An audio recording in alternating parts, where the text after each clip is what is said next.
Brought to you by Agilus Diagnostics. Health test की बात आती है तो मैं भरोसा करता हूँ India largest diagnostics company Agilus Diagnostics. खुद को टेस्ट करते रहो। अमेरिका से लेकर भारत तक भूचाल मचा हुआ है कि देश के सबसे बड़े बिजनेस टाइकून गौतम अदानी घूस कांड में फंस गए हैं।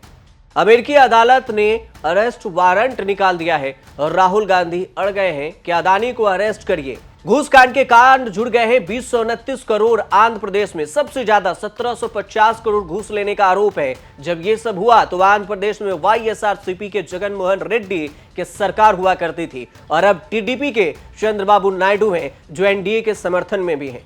खुलासा हुआ है कि जगन मोहन रेड्डी की सरकार ने घूस लेकर अदानी का काम किया। हंगामा भरपूर होना चाहिए था, लेकिन हैरान इस बात को लेकर हो रही है हैरानी कि हंगामा नहीं हो रहा है। चंद्रबाबू नायडू पर आरोप लगते हैं कि उन्होंने सत्ता परिवर्तन के बाद जगन मोहन रेड्डी को निपटाने के लिए ताबड़तोड़ केस मुकदमे कर रहे हैं, लेकिन घूस कांड के बाद चंद्रबाबू नायडू ने चुप्पी साधी हुई। जगन मोहन रेड्डी पर कोई कड़ा स्टैंड नहीं लिया है, कोई सवाल नहीं उठा रहे हैं। विधानसभा सत्र में भी मामला नहीं उठा है। बिल्कुल हमलावर नहीं है टीडीपी।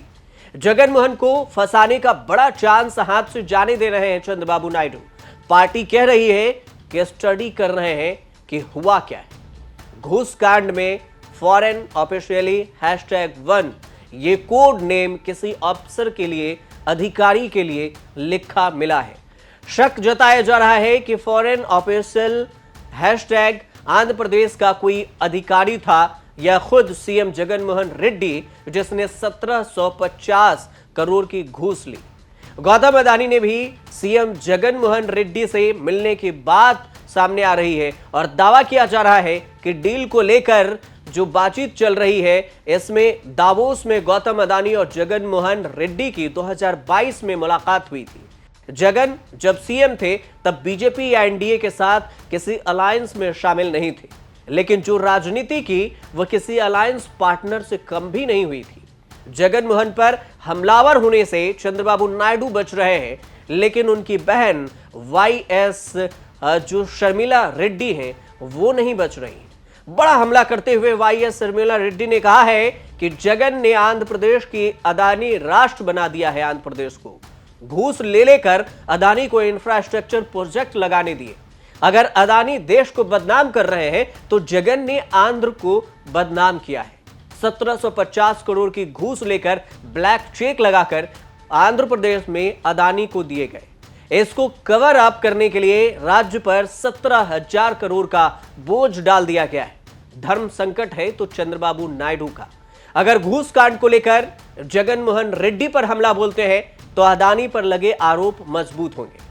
अगर अदानी पर हमला बोलेंगे तो अदानी ग्रुप से आंध्र प्रदेश में इन्वेस्टमेंट कैसे कराएंगे।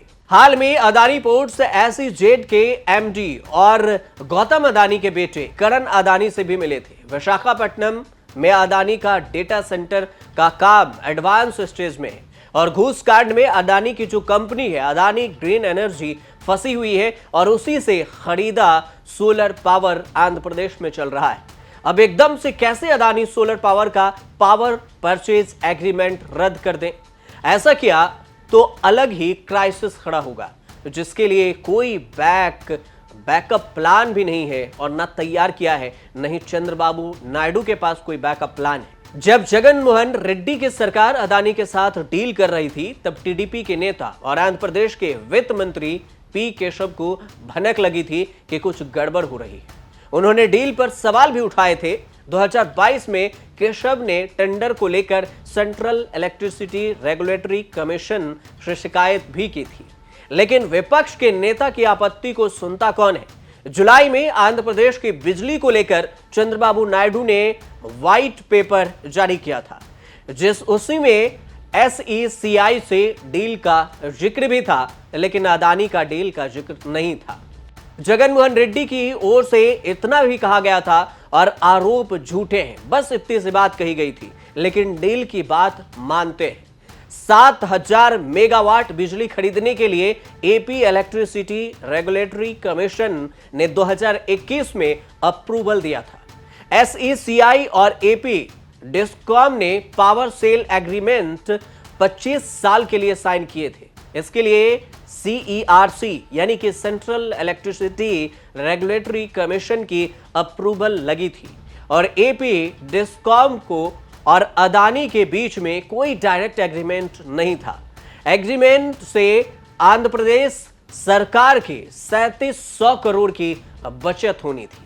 मामला यहीं से फंसना शुरू हुआ और यहां तक पहुंच गया है कि अदानी को अमेरिका से वारंट जारी हुआ है।